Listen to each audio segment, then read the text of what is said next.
welcome to another Tri-City Real Estate Investor Club event. Super excited to be, having this discussion tonight with Darren. And first and foremost, appreciate you coming out, man. I hope it's going to be, a great night for everybody involved here. Talking about Missy Middle, infill development, ground up construction. I'm sure, a lot of you know, if not, are already partaking in it. Definitely, an investing style right now that's getting a lot of traction and energy out there right now. And Darren is, wealth of information to, talk to on this topic. So excited to dive in. But before we do, just some housekeeping items real quick. So there's newcomers, so I have to kind of give a bit of a bio on me. I'm the co-founder of the club. Me and my brother, we started this club back in 2016.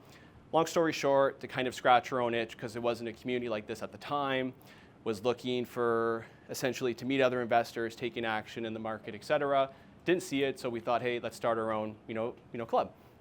And the main energy really happened when we started doing these fireside interviews, is kind of what I call them, where we have an investor come in, interview in front of the room, and just have a discussion and have finger foods and chat and relax and have a good night. And that kind of started to take off steam, and then we started to have 20, 30, 40 people. I think one of our biggest events was close to 100. Back when we had the bigger space, 100 here would be tight.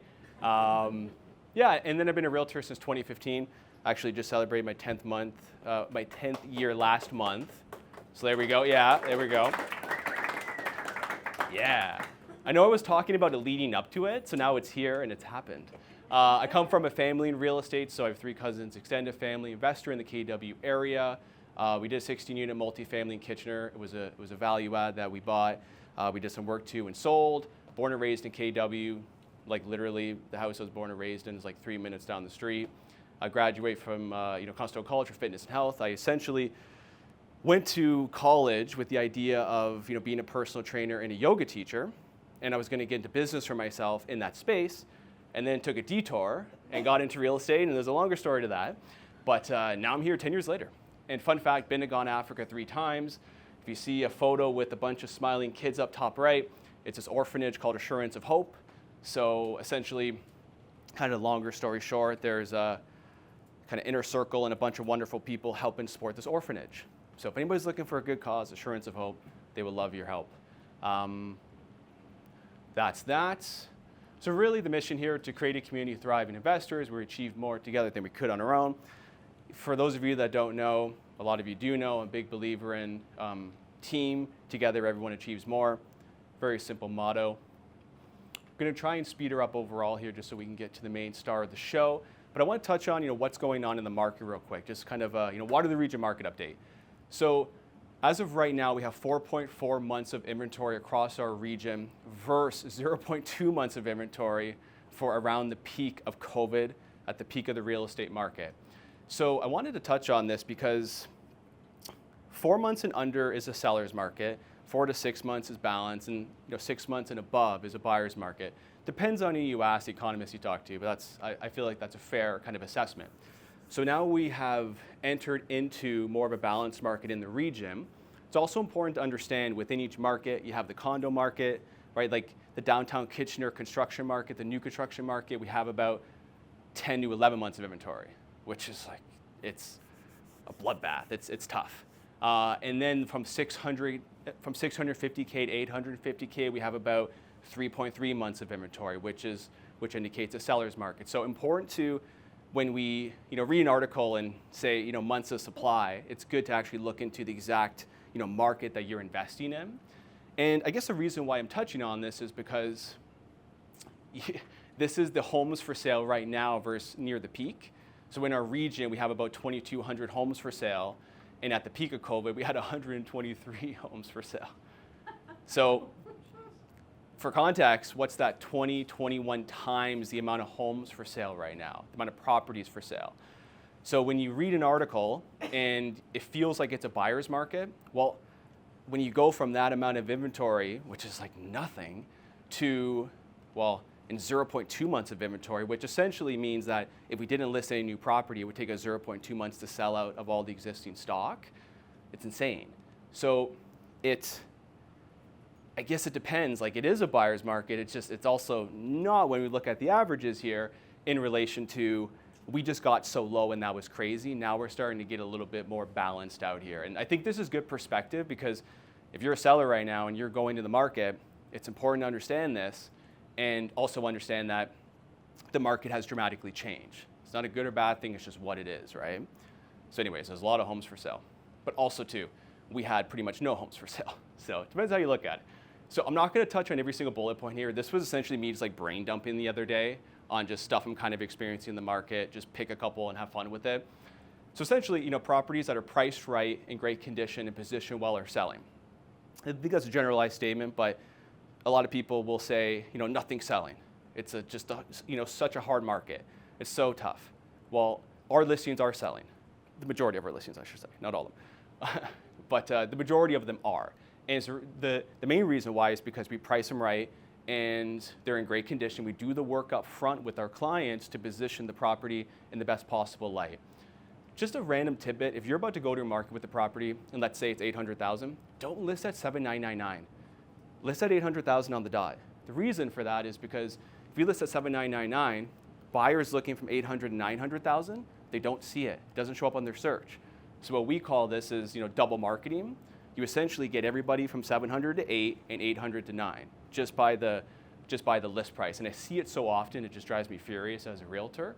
But for buyers, obviously buyers looking from 700 to 900, they'll see it. But some buyers look in $100,000 increments, you don't want to miss them. Let's choose another one here. If you're a seller, you need to let the market guide you, with your pricing. And to be frank, the market kind of doesn't care what you think your property is worth. And if you're a buyer, the market doesn't care if you think the home is worth less. It's a challenge that we're facing right now overall is sellers feel like prices are too low and buyers feel like prices are too high. And there's a lot of times this gap, and it's tough. And I get it, and I empathize because I feel like over the past couple of years, I think we all would relate, the market's been kind of a bit of a whiplash, right? Where it's like, you don't know what's going on, and we're trying to kind of find our footing a bit. A tidbit that I've been doing with investors right now is looking for properties that are sitting on the market versus properties that have an offer presentation date. That's kind of a no-brainer, but it goes without saying. Also look, and this is more for owner-occupieds, I guess, but look for properties that have a tenant in it, because there was one property that me and my brother bought that had a tenant in it, and it said tenanted on the MLS listing, I should say. I then reached out to the agent, inquired. It turned out that it was the owner's son that was living there. It wasn't like a formal tenant, so to speak, right? So a lot of buyers will look at that, see a tenant, and just be not interested. But because we inquired, we figured out it was the owner's son. They could be out at any time. That turned other buyers away. We got a property, and I think we got a good deal on it. Also, too, even if it's tenanted, still inquire, because that tenant could be month to month, right? And then you give your notice, move in, all that good stuff. What's another one I can pick on? Yeah, we essentially with sellers too, if you have a tenanted property, let's say more of a single family property like a townhouse or something like that, and you're looking to sell it, I'd heavily consider upfront doing the work and having the conversation with the tenant. And what we do in tandem with our clients is we'll approach the tenant on the owner's behalf and essentially have a conversation, something along the lines of this. Hey, the owner has decided that they're going to be selling the property. Let's just say it's a townhouse rental, right? The owner has decided that they're going to be selling the property and they're going to be putting it on the market. 99.9% chance the next buyer is going to be an owner-occupied buyer. They're going to move in. You're going to get 1 month's rent compensation. You're going to have to move out. So let's potentially, explore a win-win here, where the owner, I haven't talked with the owner about numbers, but they might be open to compensating, for cash for keys for vacant possession, and then if that works out, which the majority of times it does, then we then explore, at least we can sell vacant, unlock more of a sale price, and then also we can explore, doing work to that property as well. And you'd be amazed if you look at the numbers versus what a tenanted property would sell for versus what a property that's vacant, that's beautiful, the marketing's beautiful, and work's done. It's a massive amount. So don't just essentially go full cycle and then at the last minute just say, whatever. Like there's creative ways that you can find win-wins where you can maybe pay a tenant $5,000, but if that means you make another 75 or 50, you would look at that. You would consider it at least, right? Okay, so that's enough on that. So I wanted to touch on just properties in the market right now because there's been a lot of, an exodus over the past couple of years maybe I'll turn this fan off here. There's been an exodus over the past couple of years of investors leaving the province, as we all know, going to Alberta, New Brunswick, Nova Scotia, et cetera. And essentially wanted to touch on properties that are for sale right now in our region. And these are all duplexes. So I'm not going to go through line by line, but at 620, at $620K purchase price, rents at $3,600, mortgage expenses, cash flow $500. And this is all assuming, 20% down to 25% down. Kind of think of your everyday investor that has a couple properties, equity, cash that they're looking to deploy. And you can get close to a 1.2, debt cover ratio just on like a standard duplex in Kitchener right now, which is pretty cool. Another example, one on Hamel here at 640. Oh, and I should say these two units are vacant. That one I'm pretty sure is vacant. Cash flows, it's 1.12 debt cover ratio at 20% down. And I kind of put the 20% return, that's assuming 3% price appreciation, debt pay down, cash flow all come together based on your 20-25% down, kind of gets you in that range. Henry Street's another one that's vacant right by Victoria Park, 2 beautiful units there. That would cash flow, I'm pretty sure that was $700,000, kind of give or take. Union, which is another, and I should say too, vacant, vacant, vacant, vacant for $725 at a $725 purchase price with 20% down, you cash flow about $500 a month, and you can set your own rents, which is pretty cool. So we're starting to see, because prices have dropped, and obviously on the properties that you can get market rent on, right? This isn't going to work for tenants that are more legacy.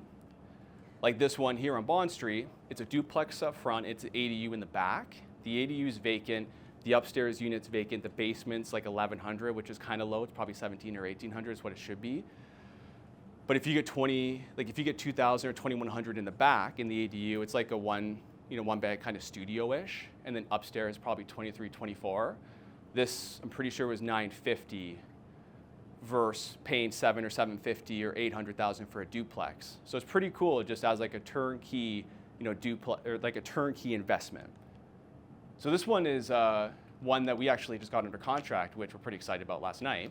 So this is on Wellington and Kitchener here. So a $760 purchase price, I should say. So these 2 units are vacant, and it's in SGA zoning. So what SGA zoning is called Strategic Growth Area Zoning. And essentially, it's earmarked for development from the city of Kitchener in like the core areas. So as you can see here on the right-hand side of the bottom photo, the Google building. And then we're backing onto the Google parking lot. And then at that photo there, you can see there's a laneway. So it's a pretty sweet location, I would say. But as a duplex, it's on the higher side of what you'd want to pay for like a duplex as is. You probably want to be closer to $700 for in its as is duplex with no development potential. But both units are vacant, probably would get $4,200 a month in gross rent. And then with expenses, mortgage, you'd cash flow, and you have the upside if you want to develop on it. So right now I'm doing due diligence to look at how feasible is it to pull off an 8 or a 10 unit. If we did a 10 unit, Darren's going to be diving into his numbers, and this is kind of a format that Darren follows. In regards to purchase price, we look at the acquisition cost, and then we look at, let's say we do 9,500 square feet, the cost per square foot, get the project cost all in at about $4 million, then at $2,300 a rent, expenses off, cap rate puts it about $4.6 million. And that's for 10 units. So exploring that, got it under contract last night, which is exciting. But the SGA zone it's pretty prime. Essentially what I'm trying to get at with all this is if you're going out and buying a turnkey, property and you're looking to just park capital and you're looking to do it in a duplex, well, you might as well do it, on a property that has potential for an ADU, whether it's 1 unit or a duplex in the back, or obviously has that development potential that you could potentially see through, or hold it for a couple of years and then sell it to somebody else to see it through, right? So anyways, social mixer, I'm thinking about putting on a social event. So if people are interested in just meeting up at Beer Town, having some fun, and kind of no agenda, I'm happy to organize that, just kind of say the word. And I think we can take advantage of this beautiful summer weather and have some fun. So got my little introduction here, Darren. I could just have you come up, but I got a little intro here for you. Here, one second. Drum roll. Okay. I'm pleased to announce our special guest, Darren Voros. He's been investing in real estate for over 20 years and currently manages a portfolio of more than 250 doors valued at just over $30 million. Darren focuses on developing missing middle housing. He's on a mission to educate Canadian real estate investors to help solve the housing crisis through development. Please join me in welcoming Darren Voros. Good, sir. Appreciate it. Thanks for coming out. So you got your water. I'm good, yeah. Alrighty. So, my clicker. Spin all night. It's going to be good.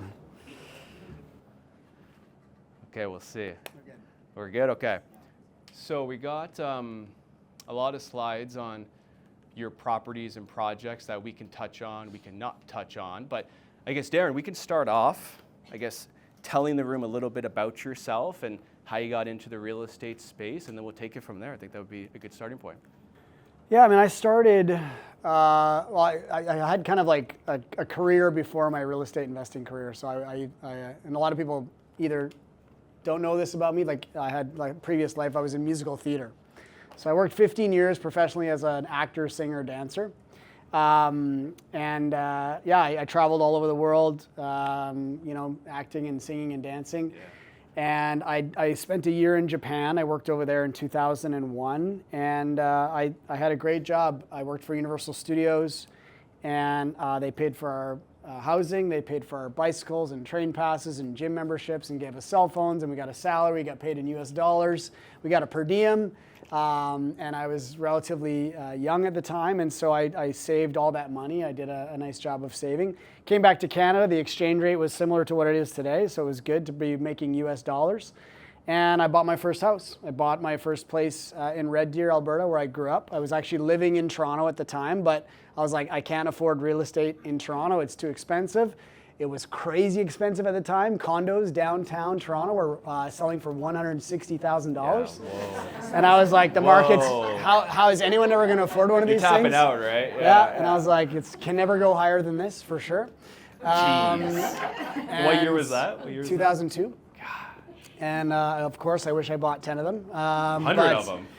I didn't have that kind of money. I would have been, a little bit house poor if I had invested in a Toronto condo. So I went back to Alberta. I bought a house there. Had a terrible experience with my first house. The first tenant I put in, I had to evict. And the second tenant I put in was a corporation, and they rented it out to their employees for 4 years. The market did really well in Alberta over those 4 years. I sold it for almost double what I paid for it. And then I took that money and I came out to Ontario and I bought 3 properties in about a 6-month span as a self-employed actor, which you probably could not do now, but at the time there was financing for that kind of thing, and I had my parents co-sign for a couple things, and and that's kind of what kicked me off on the real estate journey. I did a lot of duplexes and triplexes and things after that.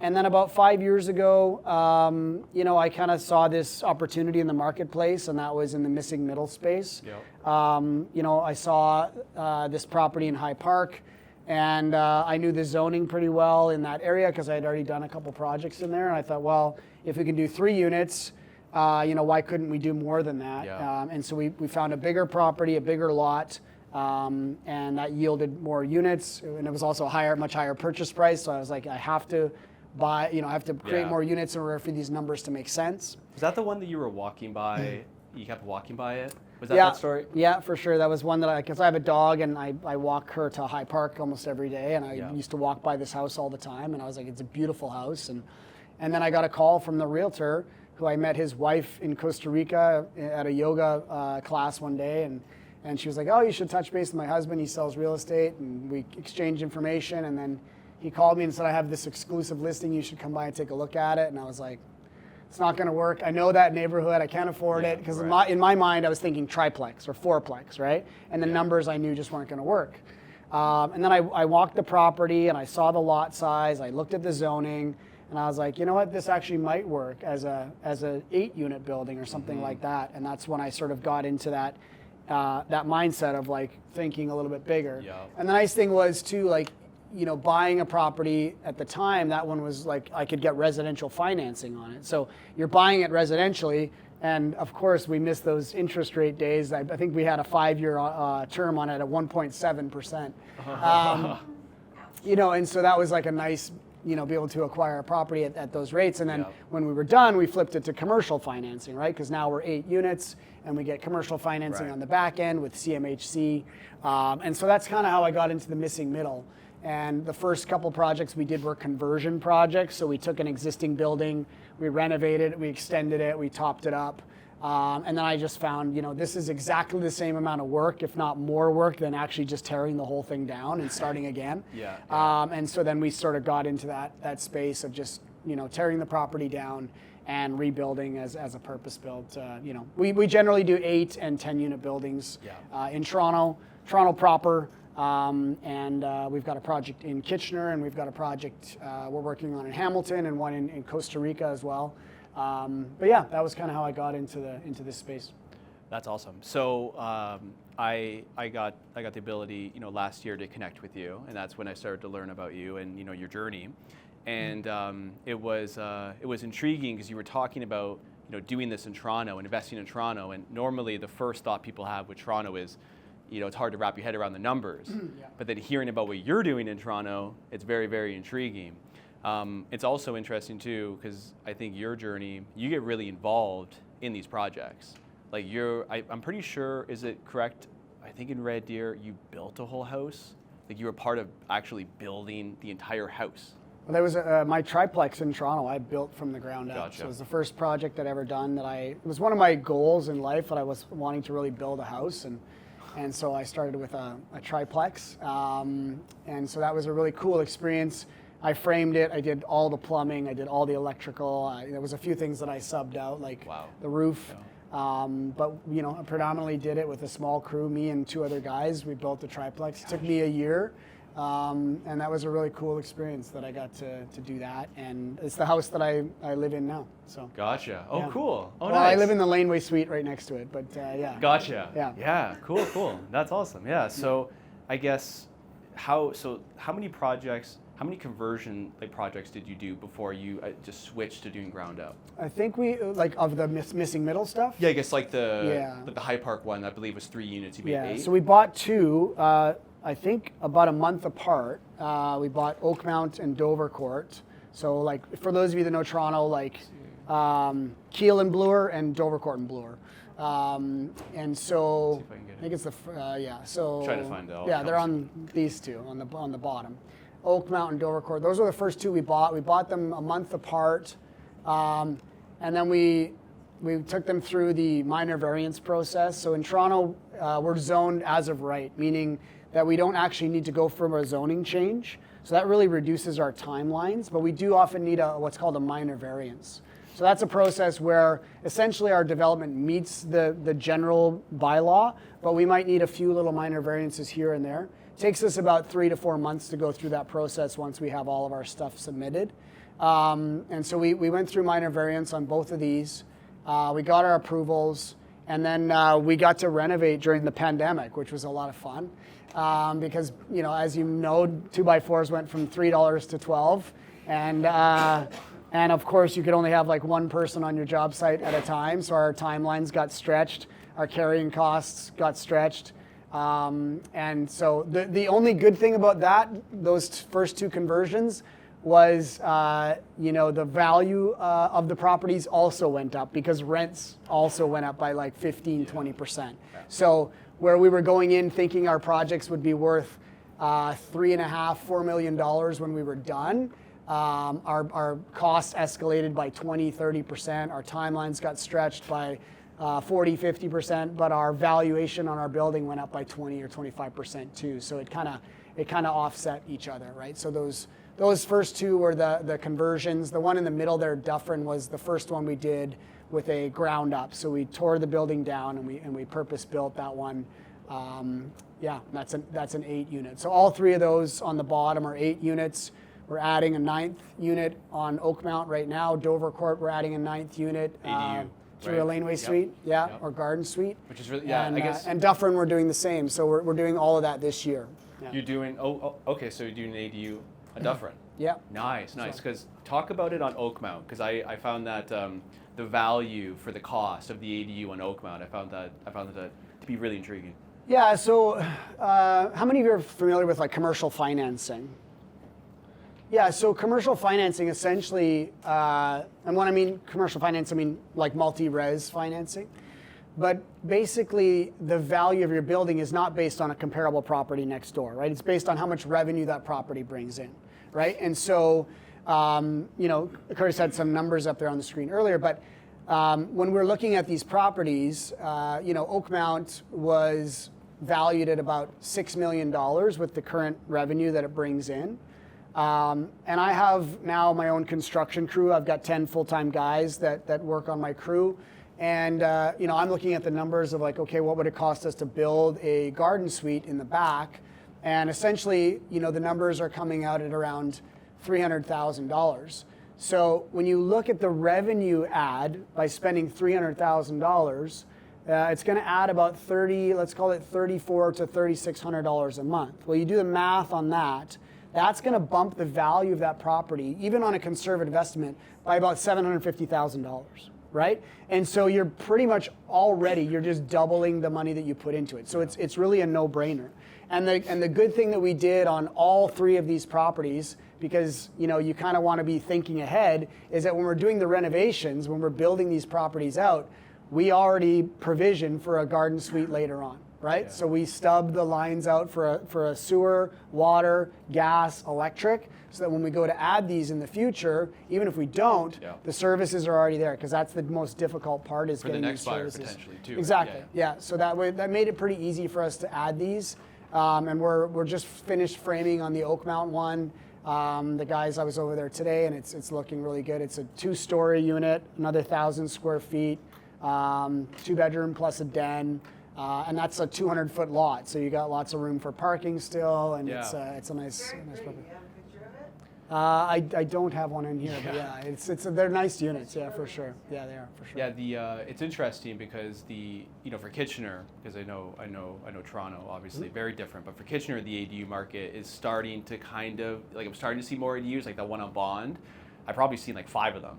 But it's interesting when you look at the numbers. I'm not seeing this, dramatic cost to value push. When you put like 200, 300 in, it's not adding it, but I think that's more because, the duplex, triplex market is more, comparable based. And, once you get up to this range, it's just investors looking at it, and it's just NOI to cap rate, I guess. Well, right? Here's the flip side of that. So the first one I did of the Laneway Suites was on my, what used to be my principal residence, and it's a triplex. And we just finished it, tenants moved in, and I had the appraisal done last week, right? And the appraiser came out, and I was like, this is going to be really interesting to see where this thing lands, because I think the appraisers don't know how to work with them. Yeah, I think, yeah. So the value of the property was probably like 2.1 million before we did the ADU, the additional unit, and the appraisal came back at 2.25, and I was like, so that just goes to show you that on the residential side, we're not seeing that bump because they don't really know how to evaluate them. If that was 5 units, it would be a no-brainer because they'd have to use the commercial, the rents, to value the property. And again, that would bring that value up by at least $500,000. But on the residential side, they can't find comparables. They can't find a legal triplex with a garden suite or laneway suite in the back to compare it to. So they're trying to find other stuff like lot sizes and things like that, and it just doesn't work. So I mean, I'm trying to fight it, but I don't think it's gonna be fruitful. So interesting. It's the same problem then. Yeah. It's the same problem. That's I guess good to know. Yeah. So I guess if we can just touch on like why missing middle, because from my understanding now you wouldn't do a conversion. Is that fair to say? Like you're just focused right on ground up construction, finding a property like maybe we can jet to Pacific. That's yeah. How would you classify that house? This is our latest project. It's our newest acquisition. Well, there was condemned. It should be condemned. Yeah. It was great at Halloween. Everyone was taking pictures in front of it. And one of my friends is a realtor in the neighborhood. And he's like, the kids want to go in for a haunted house. I'm like, it is kind of a haunted house. But that's on a 55 by 150 lot in like the heart of Toronto in the Junction where I live. And so I saw the potential in this one. It was the least amount that we've paid for land so far. And by land, basically when we're doing infill projects, we're just looking at the value of the house that's there. So we paid $3.25 million for this. But because we can sever it, we can divide it into two, we essentially paid like 1.6, right? Which is the least amount that we've paid for land so far. And we're going to take this building down and we'll build two 8-unit buildings on it. So we'll get 16 units out of this lot, or these two lots, I guess. And so the numbers are looking probably better than, well, they are definitely looking better than any project we've done to date. Yeah, so we purchased it for 3.25. Our closing costs were about 400 grand. So you might be asking like, why are your closing costs so high? Like, which lawyer are you using? So we have a bunch of different things built in there. As a developer, development is my full-time business. And so we have investors we have that we work with. But we have like an acquisition fee on the front end. We're also in Toronto, so if you're not familiar with Toronto, you got double land transfer tax, which is always a joy. I think the land transfer on this one was 150 grand, something like that. And then you've got private lending fees and all that kind of stuff. Our construction costs have come down over the last, I would say, year specifically. But one of the big reasons that we're able to optimize on the construction side is because we have our own crew now. So we have 10 full-time guys. We're kind of doing our own builds now. And so we don't have a lot of external trades. We're doing a lot of things ourselves. Obviously, the big trades are like electrical, plumbing, HVAC. Actually, we do a lot of our own HVAC now because it's all heat pumps. You don't really need any kind of certificate or anything. So our construction costs are around 2.8 million. Our soft costs are about 1.3. So you might be wondering why that's high. Well, that's mostly development charges, right? So in the city of Toronto, we pay about $60,000 a unit. So technically we're bringing 14 new units to the market. So we're paying $60,000 a unit. Now that is deferrable until first occupancy, which is kind of nice, but it's not deferred entirely. We do have to pay it. It's just a matter of we have to pay it a little bit later now. And then our carrying costs, we're carrying a private loan for the first year. Then we'll get into a construction loan. And so our total project cost will end up around just under 9 million. But we'll be basically sitting on close to $3 million of equity from the day that we finish, based on the revenue, based on how much money the property is going to bring in. If we go with a CMHC MLI Select loan, we're actually only doing 50 points. So for those of you that know the CMHC MLI Select program, you can get up to 100 points, which gives you a 50-year amortization. But we were kind of talking before, and I've run the numbers on this, and if you're looking at this program, you may want to do the same, because people are going for the affordability element in Ontario. They're also going for efficiency.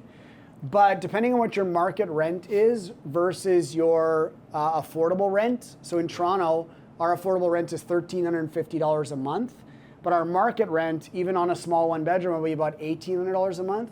So we're leaving like $550 to $600 on the table every month. And when you do the math on that, you can actually drop to a 40-year amortization. And if you're getting the full rent, it's the same numbers. You're getting the same loan value as you would if you go to 50 years with a reduced rent.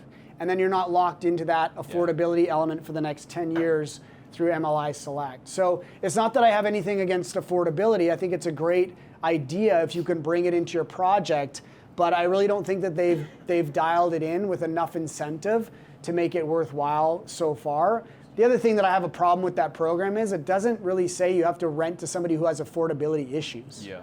And so to me, it's counterproductive. Yeah. If you're going to put an affordability mandate in there, make sure that the people that are developing these units have to rent to somebody who has affordability issues. Yeah. Right now, it's just somebody who finds a great deal the first one to see the Facebook listing or whatever, they're the ones that get to rent it for that reduced price. Yeah. So for us, we don't do much affordability anymore. We just go with efficiency and a 40-year amortization. So the efficiency then gets you the 50 points. I'm pretty sure, right? So then you just settle at 50. Yeah. Gotcha. We don't do accessibility. We don't do affordability. Yeah, I gotcha. So on this one, also, it's the least amount of money we've ever had to raise on a project. We only need $800,000 of investor capital. So because we're basically doing that 5% down on the project. So it's the first one we've been able to pull off with 95% loan to cost. Yeah. And that's why we have such a small amount of investor capital there. Good for you. Is that a construction loan that you're going for? Yeah. Yeah. Not at the end. Correct. Yeah. First off, congrats on this. This is great. We're excited about this project. Yeah, and also too on the affordability point, that's a good nuance there. Because I also find it funny too when investors like, I'm excited to provide affordable housing. I'm like, would you actually be excited about it if you weren't getting 50-year amortizations? Yeah. It's like, come on now, like it's all just we're trying to leverage this puppy up. Like that's essentially what a lot of people. That's why CMHC is a big player right now. Yeah. In this space, allowing these projects to happen. So to go back to why miss. So to establish, you just do ground up construction now. You don't do the conversions. So why missing middle? Yeah, good question. Can you explain to people what missing middle is? Yes. Please. Right. Yes. So missing middle, there's a bunch of different definitions, I would say. I define missing middle as pretty much anything between a single family dwelling and like a 6-story building, like 40 or 50 units. That's kind of that missing middle space.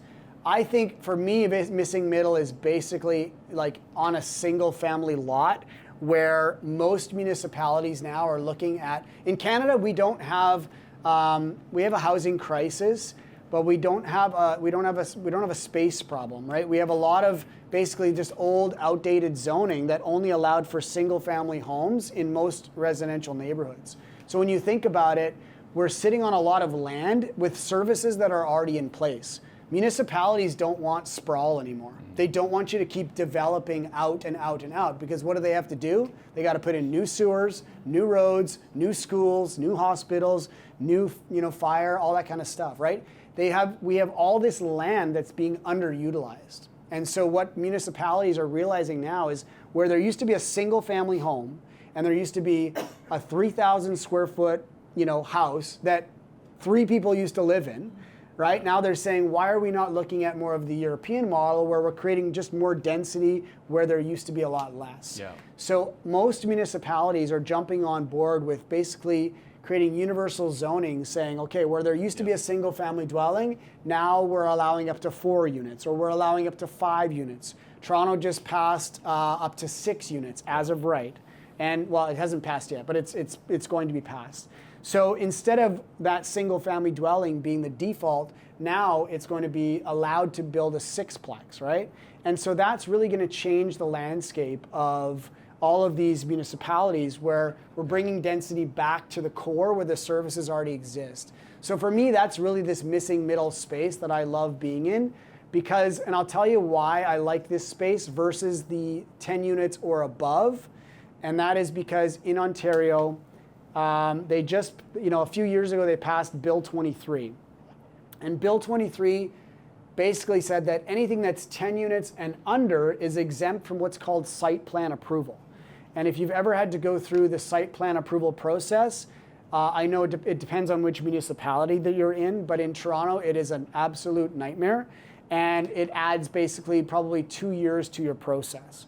So by staying 10 units and under, we basically go for a minor variance application, and then we go straight to a building permit. Assuming you need the variance too. Exactly. Yeah. So I know that some people are doing projects without any kind of minor variance, so they can build 4, 5, 6 units going straight to a building permit. Yeah. And I think that speed to market in this space is a huge advantage, right? I talked to big developers. I was just at this conference on last week. I was there with Tridel and Minto and all these like massive guys that they do 200, 300, 400 units at a time. And I said, what's the average length of your project from acquisition to stabilization, meaning tenants moving into that building or you selling units? They said 10 years. I'm like, that's crazy, right? What So 10 years, you're adding 300 units to the market. That sounds pretty impressive, right? But when you break that down, that's 30 units per year. That's for me doing 3 projects per year. Good point. Right? Because I'm doing a project with 18 to 24 month turnaround time with now our new system that we have in place. So if we can add 10 units at a time, we can easily scale this out to be adding those 300, 400 units at a time, but our speed to market, when things change in the marketplace, we can adjust really fast. Those condo developers right now are sitting on everything they've been in production on for the last couple of years because they can't sell anything. So that's where I think this is a huge advantage, is this missing middle space of bringing your product to market. When the market shifts a little bit, you're only 18 to 24 months out, and you can make those changes and adjust so quickly. I love that. Yeah, and I think a bit of a nuance there for the audience as well is specific, because you're doing 2 8 units, you're subdividing it, so you're doing over 10, but because you're subdividing it, you're doing technically 2 8, so you're avoiding site plan approval, right? Yeah. So that's great. And that's how we do it. We split the lot in 2, so it's still 2 separate lots, 2 separate applications, still under 10 units, and it's we don't have to go through site plan approval. Yeah, it's interesting too, because I haven't looked at a lot, I should say, but I've looked at a few bigger developments, kind of call it like 100 units or 200 units, and it's interesting to see the spread doesn't just kind of linearly overall, at least from what I've seen, go like essentially the spread starts to, the cost just goes, and then it starts to just get eaten so quick. First, I find these missing middle sites, if you can really do it right, you can have, I know Pacific is obviously one of the great ones right now in regards to the total cost to the value. But I find, as I've looked at the bigger ones, I don't feel like that, essentially the spread I feel like starts to get eaten up. And I feel like a big part of that is because of the time, and then the cost of holding in that time, and market changes, all that stuff. Well, you're also looking at a different type of construction. So everything that we do is all residential building code. So it's what's called Part 9 in Ontario. So it's basically built like a regular house. Obviously, we have fire separations that we have to do between the units, but it's a Part 9 building. When you get to Part 3 of the building code, now the architects have to sign off on everything, engineers, there's different fire code, there's all these escalated costs. It's also why we stay under 3 stories. We stay under 3 stories because when you go to 4, you need sprinkler systems, you need elevators.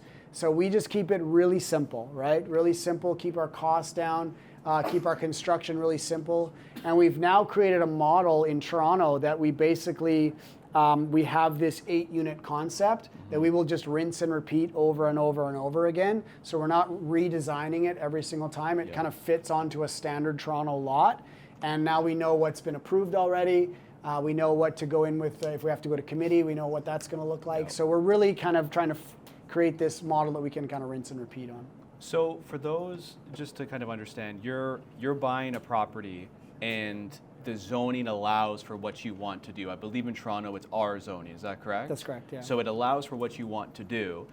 Is it fair to say that then the majority of your projects, you're assuming that you're going to have to navigate some kind of minor variance for a setback, from a rear yard setback, a side yard setback, et cetera? For now, yeah. For now. So I think what you're going to see in a lot of municipalities is that you're going to see them go to, like in Toronto, there's so many different rules and regulations. So we have setback requirements; those are pretty standard. But then we also have density requirements.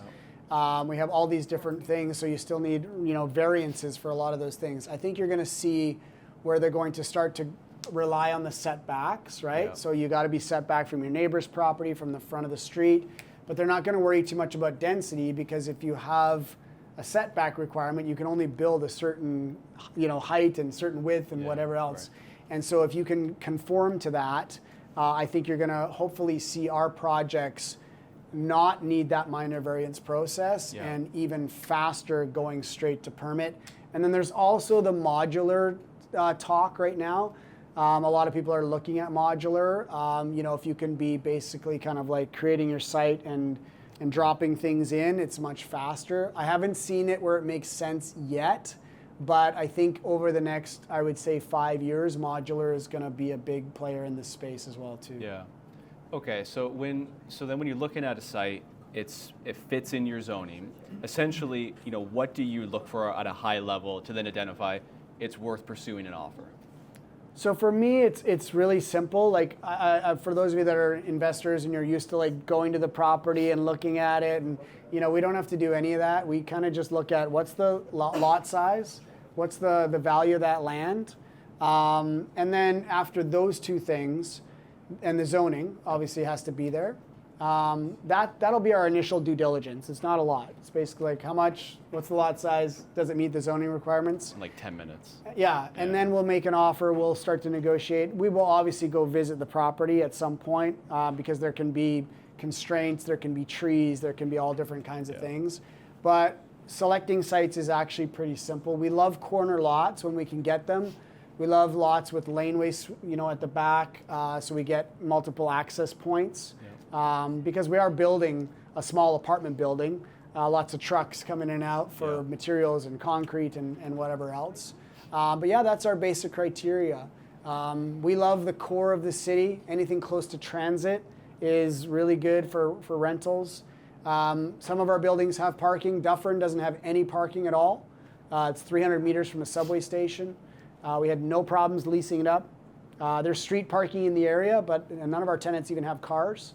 So yeah, it's a very different market. How are you finding the municipalities' rules when they have this increased densification and then they don't change things like parking requirements? So some municipalities now you can build 3 or 4 units, but they still have 1 or even 1.2 spaces per unit. So I think that's going to change too. I think you're seeing it already start to happen. I know that Ottawa used to be a municipality that was like crazy about parking, right? They had to meet the parking requirements. They couldn't even get a variance for parking. And now you're starting to see them adapt more of the Toronto mindset. The Toronto mindset is like, you're the developer, you tell us how much parking you need. If you can't rent your unit because you don't have parking, that's on you, right? So the municipality is caring less and less about cars and more about housing. And then they're saying, if you can't rent your unit because you don't have any parking, that's something that you have to figure out. That's not our responsibility, right? So I think we're seeing that shift happen all over the country. We're seeing it in Alberta, which is a very car-heavy market. Like I grew up in Alberta, where there was like 4 cars in my house because there was 4 people, right? When we all got to that age of driving. But you're seeing a bit of a shift from the parking mindset, where the municipalities care about housing and they're caring less and less about parking. Yeah. Makes a lot of sense, honestly. Yeah. Like why allow the developer to decide? Yeah, for Makes sure. sense to me. Yeah. Yeah. So I guess we can maybe just please. Yes. Is it vacant? It was vacant when you got it. So that's an issue that people don't just go and buy a property thinking you can do what Darren's doing. Because CMHC will not allow you to convert a single family home into a multi-unit using CMHC financing if it's been occupied. They will. If you take it down, even if it's an existing reno, because this project was, this I could tell stories about this project for a day, but this project was a single family home on paper with the municipality, with the city. Somebody had gone in and chopped it up into 7 units. They were all illegal units, so they'd never legalized them. And then when we took it to CMHC, they originally they didn't have a problem with it. They were considering it a new build because it was a single family dwelling that we were essentially now creating a legal 8-unit building. But what happened was there was 2 little minor errors. One was on the appraisal, it said that it used to be a 7-unit building, even though the units were illegal. And then they did a search and they found a rental listing from this old building. And we tried to explain to them like it was not legal, and they said it doesn't matter. It was an existing apartment building, and so they stuck us in the other CMHC program, which is called MLI Standard. So we still got CMHC financing on it, but it was a different debt coverage ratio, and we didn't have to do the affordability or efficiency things. But yeah, if it's an existing single-family dwelling, you can definitely convert it to a multi-unit building under the new MLI Select program. But when it gets to like 3-4 units, you got to be careful because they might consider that an existing apartment building, and then they'll stick you into the existing program, which is a very different one. Yeah. Gotcha. Different, more favorable or less favorable? Less favorable, way less favorable, because, well, from an efficiency perspective, it's you know, it's not hard to upgrade the efficiency to get your building 40% more efficient than it used to be. The problem is on the affordability side. Like 80% of your units need to be affordable to get 100 points, whereas I think it's like 25% need to be affordable on the new program. Yeah. So maybe we jump into the numbers on, I believe you might have touched on it briefly here, but if you want to just touch on the numbers for this project and essentially, I guess, kind of convey, because I feel like the majority of people would understand the concept of what's trying to be done here, right? Adding value, and then with the goal, you know, with MLI Select on the back end, to have little money in the deal. Can you explain, I guess, at a high level, the whole process and how you go about it, the MLI Select, how it all, you know, connects together? I think would be good. Yeah, I mean, this project was our first one, and we learned a lot of lessons on it, and I would say that our first two were okay. Our third one was a disaster, and I can tell stories about that one all day. In fact, we can probably look at the numbers if you want to see that one. Appreciate you sharing it, by the way. That's Dufferin, yeah. So this one, you know, you can see like we built it, and it's worth exactly what we had into it, right? It was our first project. We renovated through the pandemic. I didn't, you know this format of kind of what we were up against. And I considered myself a pretty experienced real estate investor at the time. And this is what I tell everybody that's getting into this space. I'm like, even if you're an experienced investor, you think you know how to do potentially these kinds of opportunities until you're up against it for the very first time. So my advice is, like, if you can find somebody in the space, and there's some really experienced developers in the room here, it's great. You know, find somebody as a mentor to guide you through your first project, because there's so many things you probably just don't know yet. And so this one, you know, like I say, you can see our numbers here. We paid way too much for the land. We paid 2.75. As I kind of told you earlier, we're paying like 1.6 now. I mean, we paid $1 million more just for land, right? So in retrospect, we paid way too much. Construction costs weren't crazy, but our carrying costs got stretched out because of the delayed timelines. And so we're essentially in for 6.2, and we got a $3.6 million mortgage. And then we've got two sort of investor groups that came in for $1 million originally, and we've got a new group coming in for 1.6. And so, you know, we're kind of at par right now on that one, and adding the garden suite is going to get us into a profitable position, right? So that's why we're doing that. But if you want to flip to the Dufferin project, I'll show you. Yeah, okay. I'll show you what can happen when it goes wrong. Yeah. So we bought this one for $2.2 million. And we had done 2 conversions, and I wanted to do a purpose-built rental from the ground up. And I wanted to kind of hire a builder to take it from beginning to end, thinking like, oh, they're going to make my life so much easier, right? So I hired the wrong builder. And what happened was they had a deposit structure that was very front-end loaded, right? 10% deposit, 30% material deposit, because they were going to go and purchase all the materials. And at the time, there was a material shortage. We were short on lumber, steel, glass, that kind of stuff, so it made sense. We gave them $800,000. They came in, they did a little bit of work on the foundation, and they left. And so then everyone's like, well, did you sue them? I'm like, well, of course we sued them.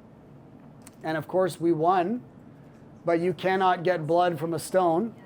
And so all we did was just spend another $400,000 on legal fees and project recovery costs. We would have been better to take the $400,000 and put it into the project instead of paying the lawyers and everybody else. But again, kind of first time learning this. So this is where I jumped in. And with my construction experience, I was like, why didn't I just do this from the beginning? Because we could have done this much more efficient. So we built it, we got it built.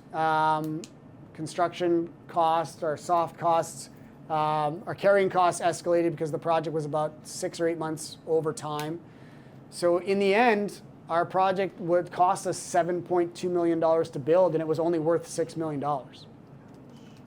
So that's like, this is where some developers they go under, right? Our appraised value was $6 million. We got a $4 million loan.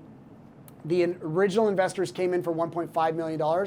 I personally sold a bunch of my assets, and I personally dumped $1.5 million in that project to make sure that it got done, that it's an asset that we can still hold on to.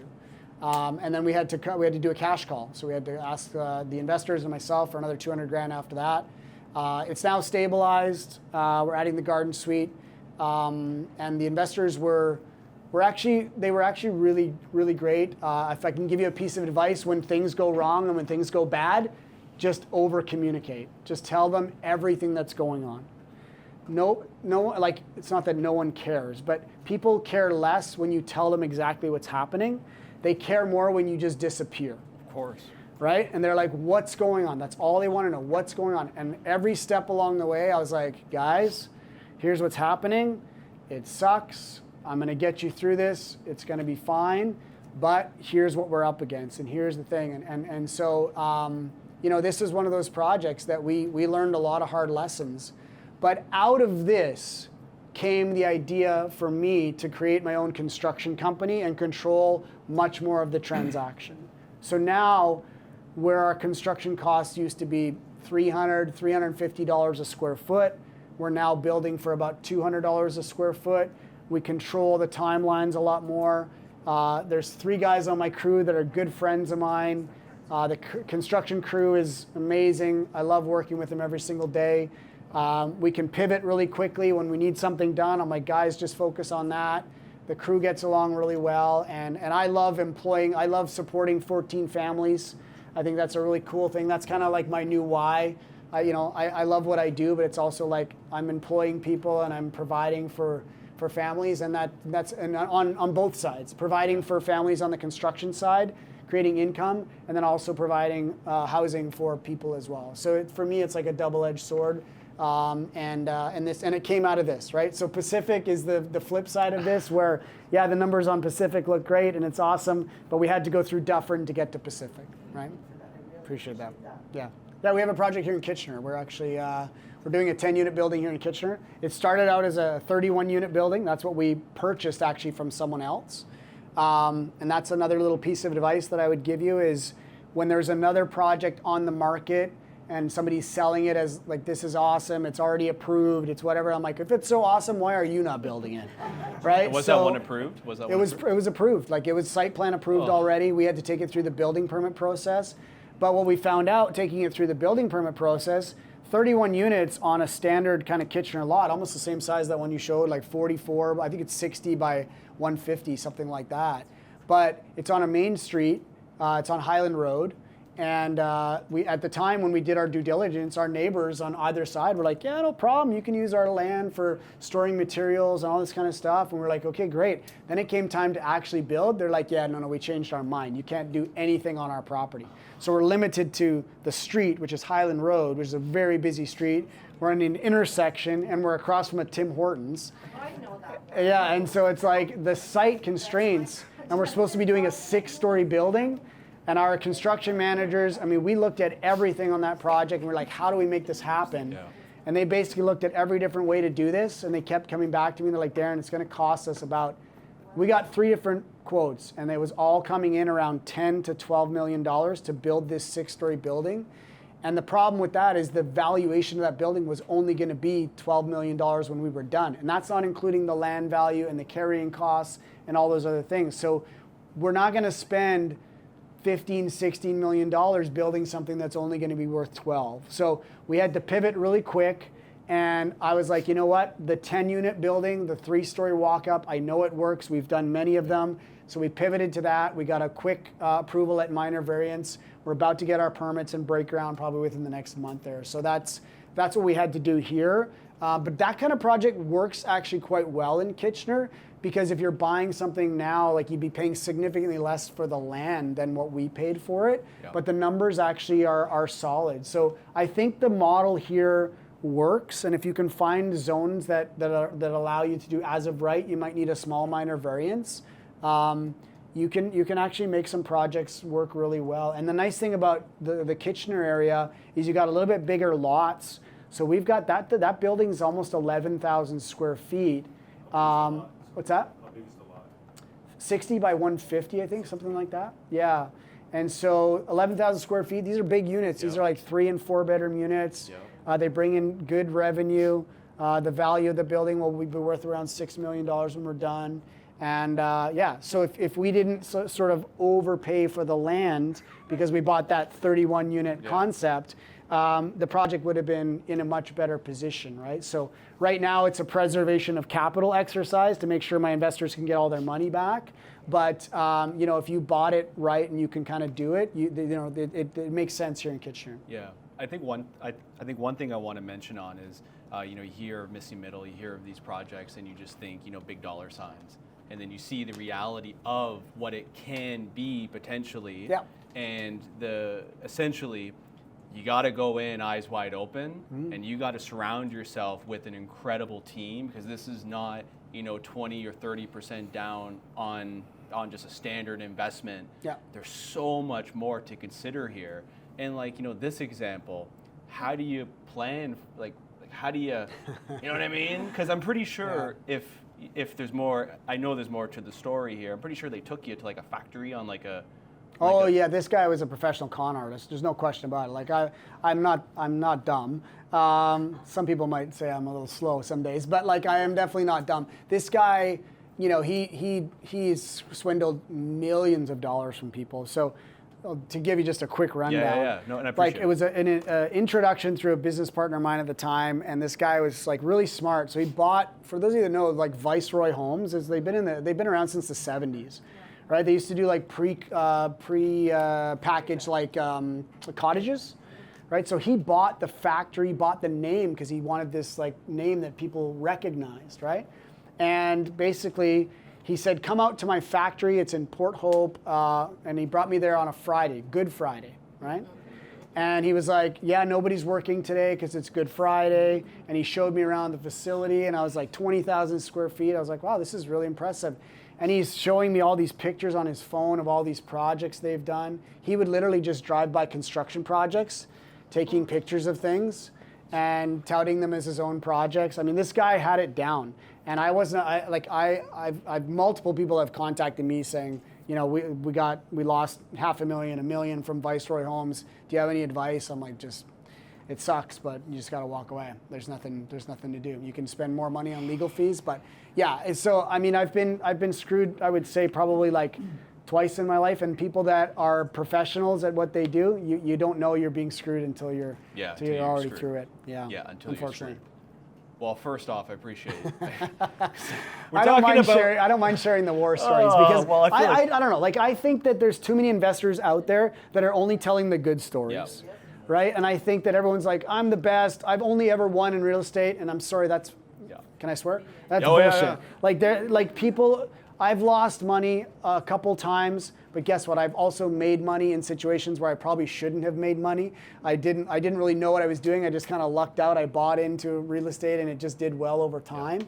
But for anybody that says they haven't lost in real estate, they're lying. But because there's two, if you're doing it enough and you're doing it, you're going to win some, you're going to lose some. Yeah. And really, if you can just end up on the other side of it. Now, you want to take your due diligence time, take calculated risks, but you're definitely not going to win on every single project. And it doesn't help anyone to only share your wins, right? Yeah. Oh, of course. Thanks for sharing. Very quick question. So for someone who's looking to perhaps dabble into a missing middle project, but doesn't have a construction background like yourself,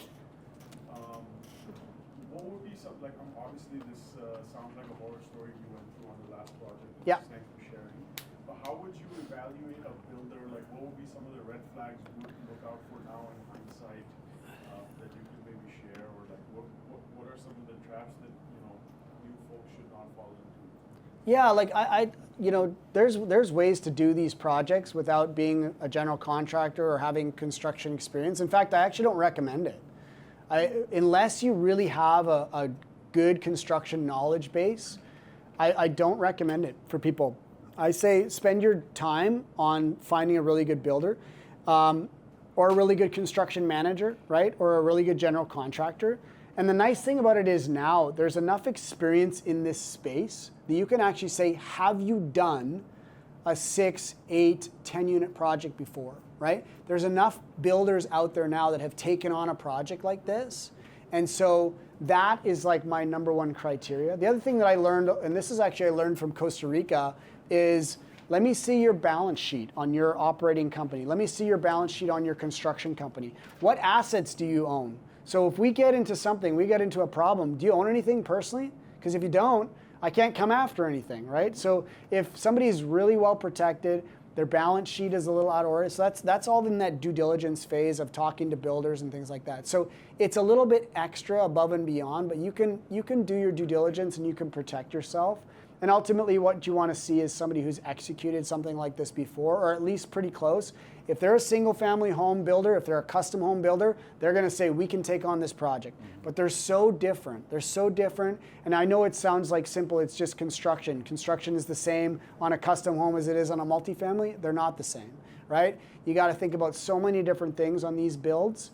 And so that would be my piece of advice to you. There's lots of great builders out there that can execute, and especially right now, there's a lot of people in the construction industry that are hungry, and there's people that are quoting on our projects that a couple of years ago, we would have never been able to get them to even take a look at our projects, but the construction industry has slowed a little bit, and so there's people that are looking for work for sure. Yeah. So it seems like a great time to get into the space. If we look at, housing starts, et cetera, would you say that would be the case? I think this is a once in a life, and I know it sounds kind of cliche, but I really do think this is a once in a lifetime opportunity. I think that with the zoning changes that are happening, with the financing that's available, with the downturn in the market, everyone's been waiting for this opportunity, right? It's like, when is the market going to shift? It shifted. It's there now. Like seeing your stats before we started. I mean, I haven't seen the real estate market do things like that it's done in almost 2 decades, right? And so I think that if it's something that you're interested in, do you have to start with 10 units? No, but you can easily start with 5 or 6. I like to get to 5 or 6, and why is that? Commercial financing, right? I don't like to be in the residential side. It's so much easier, like I say, because it starts to get evaluated based on your revenue, not based on your comparable properties. So if you can get to a minimum of 5 units, I would say that's a nice place to start. But I think there's great opportunity, and it keeps getting easier and easier every single day with all the changes that are happening in the space. It's not easy, but it's getting easier for sure. Yeah, no, I could definitely see that. So let's touch on Glen Lake here. So. I believe this is 8 units. This is 10. 10 units, okay. Yeah. It was 8. We had it 8? approved for 8, and then we switched it to 10. Gotcha. Yeah. Let's touch on the numbers. I guess go over it. Yeah, this one was the first one that we took construction in-house, and this was our team that's been executing on this. So we purchased this for $1.85 million. The SPA costs, so remember I was saying we don't have to go through SPA anymore? Well, we bought this prior to Bill 23 coming out. So this is why I don't like SPA. We spent 18 months going back and forth with the City of Toronto. And what they do during the site plan approval process is they say, well, we'd like to see this study, and this study, and this study, and this study. And they make you go out and hire engineers and all these people to give you all these studies. One of the times we had drilled it down to see where the where the water table was. We took the drills off site. That cost us about $30,000. They came back after they had asked for all of our initial testing. They said, we need a methane test.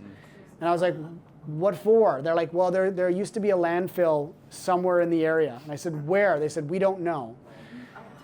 And I was like, so what is a methane test? Well, you got to drill down. And I was like, we just had the drills on site.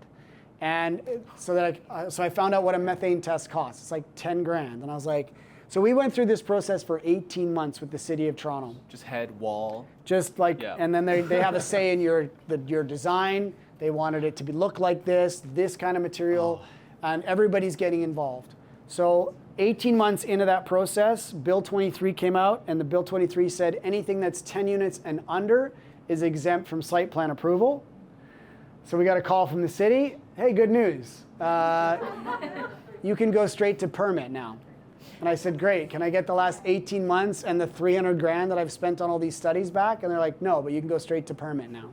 So this project, like if you took away the time that it took us to do that and also the SBA costs, we'd be probably in for around $5 million in this project, which makes it even look better. Yeah. But yeah, we're in for about 5.5.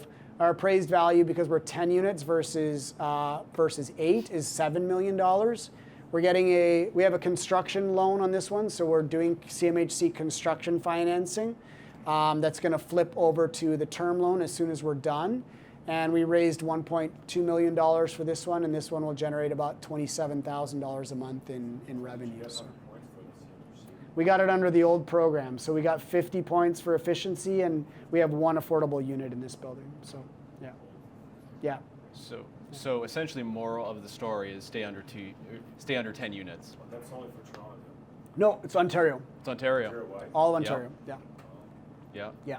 So is it fair to say, because I remember a conversation, I was overhearing a conversation of an investor that bought a property and they were exploring, like it made sense as 10 units, it was no-brainer, but they were exploring 20 or 30 because the site could allow, and the first comment that you say were like, don't bother, just go do 10. Yeah. Speed to market, the whole theme that you have. So it's pretty much, Yeah, I'd just rather don't do even bother. 2 separate sites, 10, if the numbers make sense, right? So like, because especially the example that I hear sometimes is like, I want to do 12 or I want to do 14. I'm like, you do not want to do 12 or 14. You want to do 10 or less because you're going to spend a year, 2 years going through that SBA process. Yeah. And that's just wasted time, right? Just find another lot and just do 10 and 10. So essentially, like 7 to 10 would be a nice sweet spot to stay within. Yeah. And that seems to me, like you were mentioning the 8-unit model on Pacific, that's what you guys are looking to, rinse and repeat. Yeah. Obviously Pacific is a home run site to be able to, subdivide. Is that the standard of what you're looking for? No, we don't need to. As long as we can buy for around that $1.5, $1.6 million price point, and we can do 8 units, we don't really need to buy something and sever it, right? We can just buy a lot and just go and build. Gotcha. So What's minimum lot width for the 10 units? we like to have at least 30 feet of frontage to do 10. Yeah. I'd like to make one comment. Please. I own a 7-unit. My taxes are double what my 6-unit is. So stay away from 7, go to 8.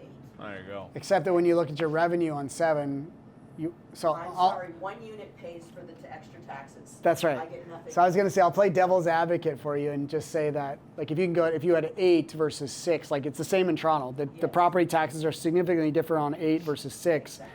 But when you look at the additional revenue, additional valuation, that's why I would say, like, yeah, if you can get to 6, try to get to 8, and then you get that lift kind of thing. It's But also the square footage, right? If you have to 600 square meters, then it's a part 3, right? It doesn't matter if it's 3 stories. 600 square meter footprint. Yeah, which is that's a big site. Yeah. Yeah. So I guess we should just round up to 10. Yes. Whenever possible. Just round up to Yeah. 10, and then we'll be good. Why don't we take a little detour Sure. and go down Costa Rica Lane here? So, Yeah. how did Costa Rica come about, and I guess touch on what you're doing out there? Yeah, Costa Rica. I've been spending my some time over there over the last 10 years, and I love getting away for the winter. It was actually my why I got into real estate investing. I was like, I don't want to be in Canada in the winters anymore. I grew up in Alberta, so I've seen all the snow I need to see. And so I started going to Costa Rica years ago, and it was really hard to find a place to rent, and it was expensive, right? And so as a developer, when I was down there a couple of years ago, I thought, well, why don't I buy something and develop here? And so we bought 2 lots together, side by side. This is a 300-meter walk to the beach, and we're building 6 villas, basically. So large 3 and 4 bedroom units. We just got our permits, so we'll start construction later this year, and we'll take about 12 months to build these 6 villas, and then we'll do short-term rentals with them. So we'll do nightly rentals in this area. It's a very affluent area of Costa Rica, the most expensive real estate, the most expensive sort of cost of living. Nosara. So we'll spend, this project will be all in for about $5 million, including the land and the construction costs. But the units will rent for anywhere from $450 on the small units to $650 a night for nightly rentals, and we'll be occupied about 70% of the year. So the numbers are strong on this one. I don't know if you mentioned, and if you did, I apologize, but I'm pretty sure the model here, so you said 6, right? Yeah. And then selling, is it 3 or 4, and then that's going to then pay? That was our original plan, was to sell some and keep some. Free and clear. Yes, Yeah, exactly. yeah. But now we're kind of pivoting. We're actually just bringing in 6 new investors that can qualify for financing on those 6 units. So you can get financing in Costa Rica. You can get residential financing. It's much better than commercial financing. So I'm bringing in 6 partners. They will each qualify for the purchase of one of those homes.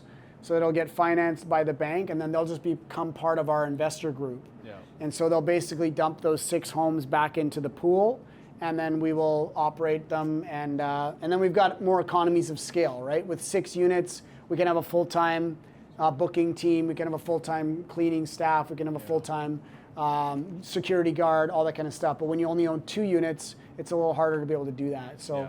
we'll have enough revenue to be able to support all that. And where are you in the process right now in development? We just got permits. We're doing land prep right now. We'll run into rainy season in Costa Rica. So rainy season is September, October. So you don't really build or start building foundations and stuff during that time. So we'll wait till we get to the dry season, which is November, and then we'll start really building. I go down in December and I stay until May. So I spend about anywhere between 4 and 6 months of the year in Costa Rica. This year will be 6, and my Airbnb is right up the road from here. So I'll get to be on site every day and kind of watch this project come to fruition. It is. I can get residency, yeah, because when you invest $150,000, yeah. It is interesting to see here doing, missing middle and, doing the affordable aspect, but then over here you're doing the luxury, higher end market, Yeah. right? It's just interesting to see the contrast, and it Yeah. makes sense for Costa Rica when you're, Yeah. higher end. It's vacation rentals. Yeah, they all have their own pools. I mean, it's like Yeah. it's kind of what people want there. It's a Yeah. bit of a different rental market. Yeah. Yeah. Do you think you'll do more out there? Let me get through one project and then we'll see. People are like, when's the next one? What are you doing next? I think like in Toronto, we've really spent the last 4 or 5 years perfecting the system, I think. And so now we feel comfortable acquiring our, multiple projects at a time if we need to, because we know what we're getting ourselves into. In Costa Rica, until we've gone through the build cycle, everything is still, up for, some interpretation of how it's going to go. And so I've learned my lessons enough to say, like, let's get through this one. If it all pans out the way that I think it can and will, then we'll look at another one. But I don't need to acquire a second or a third until we've gone through that cycle. So we know quite a few people in Costa Rica who have built, Mhm. and actually they're also from the primary residence. Yeah. Is there certain parts of Costa Rica that is more suited for investing and building? Because some of the people we know are liquidating all of their properties There or here? in Costa Rica. In Costa Rica. I think there's some areas that are obviously very touristy, if you will, like in and around Tamarindo is like very touristy. And I think it's like your close proximity to the Liberia airport.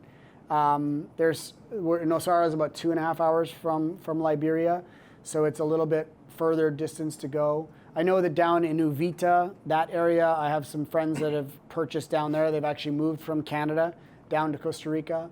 So you're kind of seeing some of that movement of people being like, hey, they're going for a little bit simpler lifestyle. Right. But yeah, there's definitely pockets that, like any other place, there are people who are kind of liquidating and getting out, and there's people who are liquidating here and getting in. Yeah. So I think it depends on what you're looking for. And depending on where you're investing in Costa Rica, the value of the real estate can be a little bit different. But for me, I think that when it comes to Costa Rica, You just have to really understand that it's a bit different there and how things work and how things roll out. And so the knowledge that you might have from investing here, it's a bit of a new learning curve when you go down there and start investing, for sure. And the tax laws are different now. Tax laws are different. Yeah, we don't have a tax treaty with Costa Rica, so any of that money flowing back to Canada has to go through some processes, and yeah, there's some different things. The Pacific, though, is generally better for investing than the Atlantic side. Agreed. Yeah, But for there's sure. not Yeah. enough population on the Atlantic side, Yeah. not enough facilities. Yeah, definitely the Pacific side is much more popular. Yeah. Yeah. Love it, love it. Well, we are nearing the end here, so I believe we pretty much touched on the majority of the. I'm pretty sure we touched on all of them. Maybe Yeah. Dovercourt, did we miss that a Yeah. bit?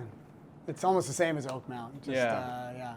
So. Yeah, so I guess we're nearing the end here. So I know there's been a lot of questions and interactive. That's been great. Is there any other questions in the audience? There we go.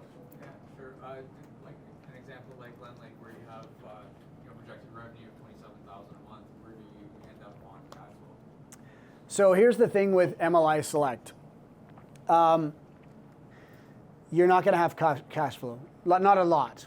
So the idea with MLI Select is that you want to try to leverage as much of the property as you possibly can, right?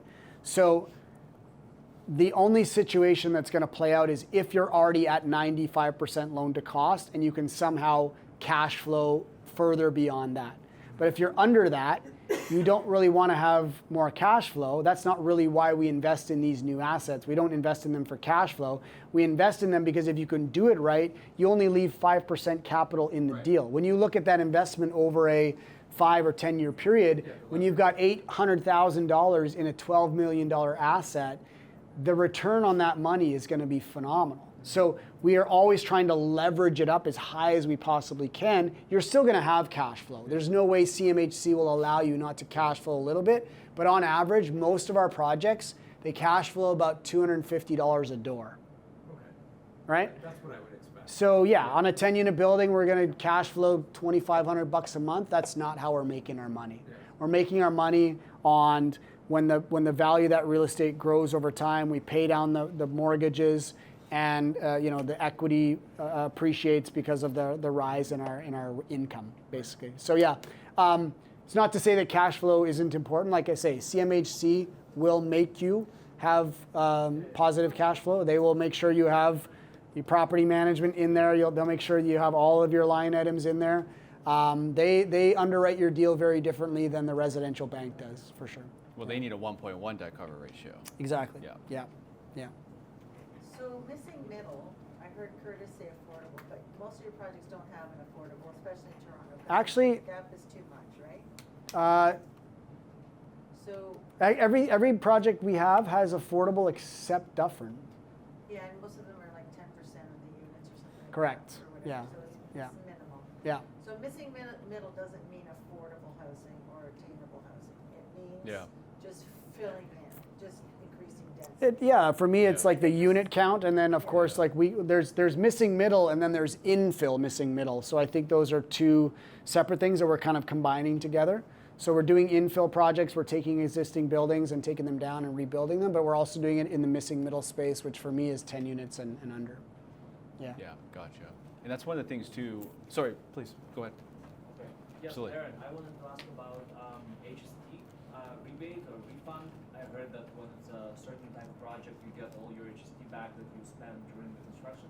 So that was something that changed partway through our process too. We did a couple projects where we were paying HST on the end value of the building, which sucked because you're building a $5 million asset and you got to pay HST on that at the end. We were getting like a $450,000 tax bill. We got to write off the ITCs, which are the input tax credits, but we were only getting like $2 million of credit and we were getting taxed on $5 million asset. They changed the rules on that. So now all these projects are HST exempt. So if it's 5 units or more, you don't pay HST on the units. Now, I say that you don't have to pay it in the end. You do have to pay it, so you don't get to say to your framing contractor, hey, you can't charge me HST on that. they will absolutely charge you HST on everything that they do, but you can then apply for that rebate through the Government of Canada, and then the CRA will issue you that money back. And depending on how often you file your HST, we do it on a monthly basis because it really helps with cash flow. Because on these projects, you're just constantly managing cash in and cash out. But yeah, they're exempt now from HST and from PST and all that kind of stuff, which is a big game changer. Yeah, yeah. And what about the other point that you mentioned, the corner lots that you look for corner lots that have more access? That's it. Yeah, I like them because there's a couple different ways you can orient the building. It's a little bit easier access. Like I say, we got lots of trucks, and it's a new construction site, so there's a lot of missing. There's a lot of moving parts, and so it's nice to have that access for sure. It's not it's not a deal breaker if it's not a corner lot, but it is nicer to have those various access points. Yeah. There's two setbacks. It's like a nuisance. Yes. Sometimes, yeah. Yeah. Do one more question, just because I imagine people butts are starting to hurt. On the info, and sorry if I shared this earlier because I came in a bit late. So for the Kitchener one, I don't know if it's here. Can you get, because I heard you had said for Toronto, you always look like a rule of thumb, $1.5 million acquisition, 5 years and above cash flow. So for Kitchener, I guess I'll different because of the rental. Yep. So what would you say, just rough estimate would be a good number? Well, there's a realtor sitting right here. You should ask. Yeah, for sure. I could touch on it. Yeah, like 600 to 800. I would say that would be a good range to be within for sure. Assuming that you're doing a 10 unit. Like if I go back to, and I'm still preliminary here, but if you see at the 760 purchase price, and then if we do a 9,500 square foot build, and I think the cost per square foot is slightly on the higher end here, but I'm kind of building and having a full construction company manage it.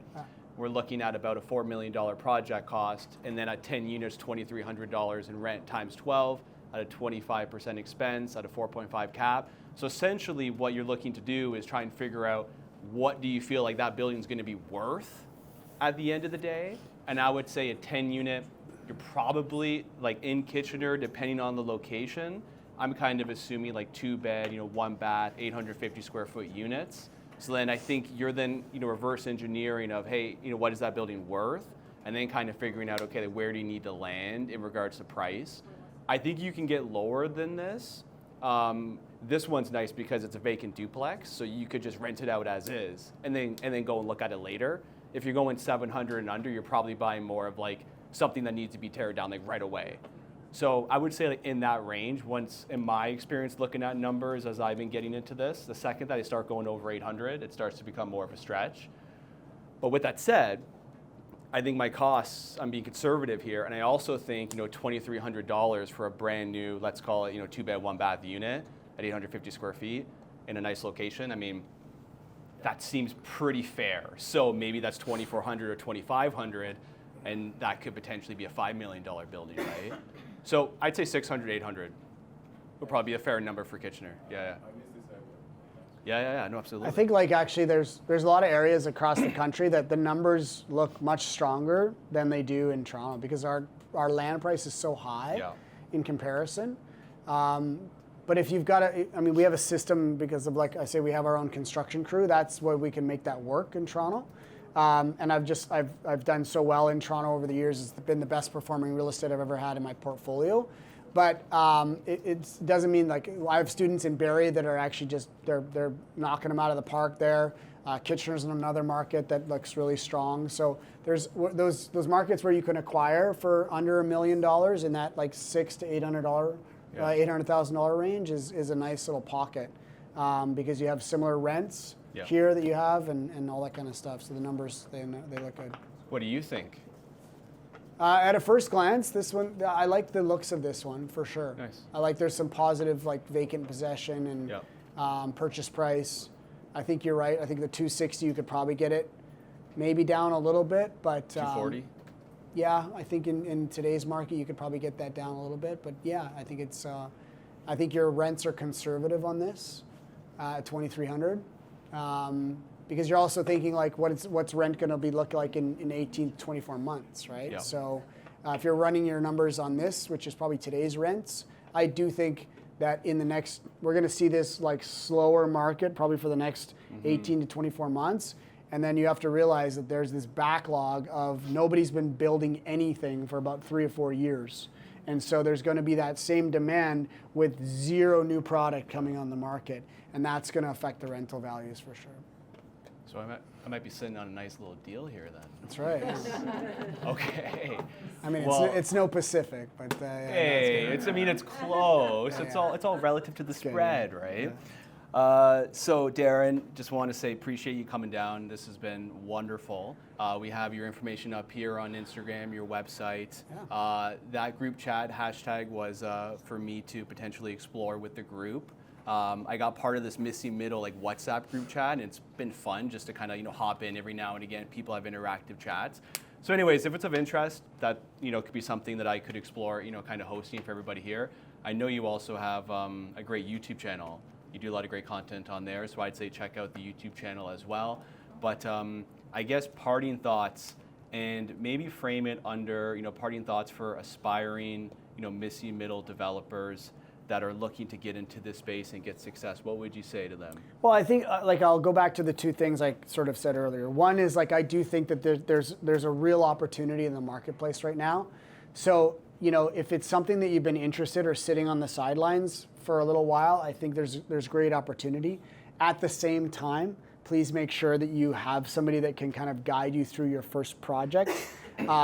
Because I think there's a lot of things that will potentially trip you up. If you've never dealt with commercial financing is one thing, but construction commercial financing, that's a whole other ball of wax. So even just that, even the nuances around that, if you've never done it, you want somebody that's got that experience that can say, hey, watch out for this, watch out for that. So that would be my advice. If this is something you've considered, it's a great time to get in. And if it's something that you are considering, just make sure you got somebody in your corner, or at least somebody you can call up and say, hey, give me some advice on this situation. I think it's really good just to humble yourself on this stuff. Yeah. Because if you have done 3 to 6, buy and hold properties, single family or duplexes or whatever, just consider this a whole nother game of investing. 100%. And I think that's fair. Yeah. Because you have to just I mean, for myself, I've done investing, but this is very different. It is. So you just got to go eyes wide open, and I think the mentor part is extremely important. You need somebody there to look at your assumptions and ensure, because you don't know what you don't know. Exactly. You don't know what you don't know, and then you walk into a project, and all of a sudden you're losing a bunch of money, and that's a no-go. Versus if you buy a 20% down or 30% down investment property, and it's more safe, all the above. Yeah. So anyways, if we can have a round of applause for Darren. Oh, thank you.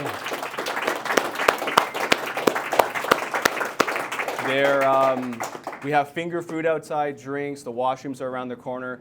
Everybody's allowed to leave at any time, but we're also going to hang out and socialize if anybody wants to. Appreciate you guys coming out. Darren, appreciate you coming out as well. Thanks for having me.